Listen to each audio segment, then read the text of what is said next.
All right, so for the homework, there was a couple things to look at, both in the book, although I've sent you these files, so you can at least take a look at the files too. So page 40 is something called geometric and organic shapes. And basically it's just, you can see here in the file, if we were to look at the end result, we have a tree with a little tiny birdhouse in it. How adorable. And you might look at the shape and go, oh my gosh, like how did someone build this from nothing? And how is spelled out right here, right? Circle that you kind of squash a little bit, and then you just make a copy and then put another one there, right? And wrong selection tool. My apologies. And then you make another copy and put it there, and then and then they just start to combine them. Add a little smattering of I think there's a like spray paint tool in here somewhere, right? So you can just build them up, and now you've got the tree, right? The at least the leaves on the tree, and it's the same with the tree itself. Take this. Whoops, I shouldn't select it first. You just bend it till it starts to look how you would kind of like. You can also use the sub-selection tool. That way you can get this actual anchor point. Start to pull things how you want them, and eventually you end up with this little bendy thing. And then you just make another one that's like this, and you just take this second one and copy paste, right? Control C, Control V. And you just copy paste your little eyes out until you get the entire tree. The geometric shapes are even a little bit easier because you can just hand skew them, right? Like if you take, let's get that, there we go, right? If we take that, we can just bring that in a little bit, bring that up a little bit, and now suddenly we've got something that's in perspective. Although the snapping is a little harsh. I'll show you guys how to turn that off later. And I went a little bit too perspective-y. There we go, that's a little bit better. But you can start to throw things in perspective, and again, just building a few shapes, place them together, and then eventually, because we're dealing with vector shapes, you can easily take the whole thing, shrink it down, and stick it there. So most things that you see with vector programs are not just drawn from scratch. Like they're built up a piece, a piece, a piece. And you want to kind of look at the broader shapes first before you worry about the tiny things, right? They built the house before they put the little keyhole in it. And this is just sitting on top of the yellow shape. There's no actual hole in this shape. If you had to put a bird in there, that would be a different story, but that's going to be more later, right?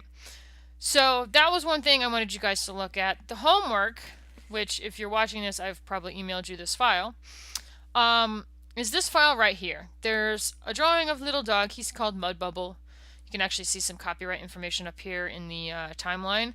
They just wrote that up there as a comment so that people would know that you can't just use this for your own feature film. And this is a very common thing we would have in a program like this when you're designing something. Someone might design something and then say, I need you to draw this in vector shapes that we can make into a game, right? Like that's pretty standard. The person who designs things doesn't necessarily also build and then code and then animate and, build up everything else. You have different jobs. So in order to get you guys started, I have given you a drawing. And what I want you to do is simply try your hand out with some of these drawing tools. Whether you use object drawing or not is up to you. And draw your best version of this dog. I know some of you guys have like mega drawing skills and you're going to have a field day with this. And if you're bored by just drawing the dog, you can add things to him. I've had people turn him into a space alien being pulled up by his UFO. I've had people make a Picasso version of him where he's all sort of angular and geometric. So, you can go to town. I just want to see you guys draw a version of this dog that uses drawing tools that are in Flash. That is my one requirement. You must draw it in Flash. If you prefer Photoshop or Illustrator, well, that's for another day. This is the one assignment where I make you draw in this program so that you can understand how these things work. Right? Now, if you look up here, you can see there's more than one layer. Right? If you want to add another layer, which I recommend for your own drawing, you click the new layer button, which is like every other Adobe program, a little page with a corner turned, adds a new layer. You can also lock the example layer, lock the copyright layer, so that you know everything you draw ends up on this layer. Just makes life easier. Now, if you take this playhead move it forward one, you can see he's giving an example of how he thinks about things. He just drew basic shapes to try and, start to build things. And I'm going to unlock that later for a second. But, one thing he can do, because these are flash drawings, is you can then, take these corners, start to pull them together, and now this is one shape, right? Now you probably wouldn't do that with these pieces, but, building his nose, you could build it like that. You build this round part with one oval, and then maybe this neck part with like a pipe, like a really skinny rectangle, and then you can easily combine them if they're flash drawings. As opposed to the eyes, where you would probably have object drawing turned on because you want to get the outline. So you do a white piece with a black outline, and then you do the pupil as another piece, right? And you don't want those to intersect with each other, so you need to turn that on. Another thing that's very common is to turn off object drawing when doing the parachute. And whoops, I'm on the wrong layer. See, that's very common mistake, is to be on the wrong layer. There we go. So I put the parachute here and forget to drag. I don't want the line. Decided I don't like it. I can bring this here. I can use my free transform tool to kind of vaguely reshape it the way I want, right? And then how do I get these scalloped cuts in here? Well, I take another oval. I make sure that it's a different color. It has to be a different color, otherwise it doesn't work. And I make it a little more circular. I get rid of the line because that's going to get in my way. And I just drag this here and I put it where those scallops are. And I let go and I come back here and I've now cut a hole into this. Alright? And I cut a hole into it there, and maybe I cut a third one in because I prefer to have 3. Now there's these 2 little pieces left over.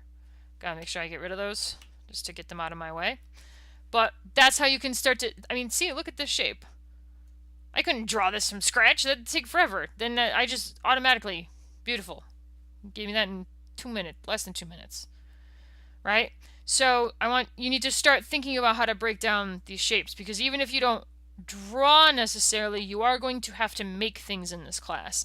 And there are opportunities to make them, with a not draftsman artsy drawing style. That's fine. I'm not looking for that. But there are other solutions that include building it with pieces, and those are things you're going to have to come up with. But if you pull the playhead, you can bring it to the end. You can see what he came up with. If you want to borrow this color scheme, go right ahead if that makes it easier for you.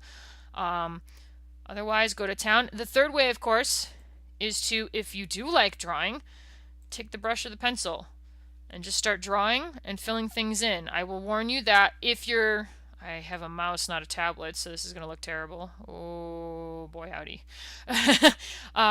But if you're drawing, getting the paint bucket to work is not, especially if you're using the paint brush, that's not going to work at all, because the paint bucket, oh, well, all right, it half works sometimes.